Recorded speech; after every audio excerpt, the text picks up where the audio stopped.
Menteri Pertahanan yang juga Presiden terpilih RI Prabowo Subianto mendampingi Presiden Joko Widodo saat memimpin rapat terbatas dengan sejumlah Menteri Kabinet Indonesia Maju. Ratas membahas rencana kerja pemerintah, nota keuangan, dan RAPBN tahun 2025.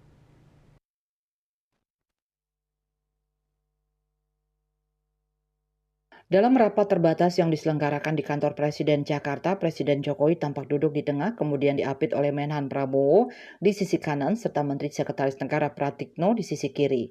Rapat terbatas ini berbicara mengenai RAPBN 2025 dan rencana rancangan APBN 2025 ini. Diharapkan mengakomodasi semua program Presiden terpilih sebagaimana disampaikan Presiden Jokowi, dikutip dari kantor berita Antara. Presiden Jokowi menekankan bahwa rencana kerja pemerintah dan rancangan APBN tahun anggaran 2025 dapat mengakomodasi semua program yang dicanangkan oleh pemerintahan selanjutnya, yakni Presiden terpilih Prabowo Subianto dan Wakil Presiden terpilih Gibran Rakabuming Raka. Dalam rapat tersebut, Presiden juga mengingatkan pentingnya mewaspadai risiko perlambatan ekonomi dunia yang dapat menyebabkan krisis pangan dan naiknya harga minyak. Hal yang paling penting diwaspadai risiko perlambatan ekonomi dunia, baik yang berkaitan dengan kebijakan suku bunga, juga yang berkaitan dengan memanasnya geopolitik yang kemungkinan akan berimbas kepada krisis pangan, harga minyak yang naik.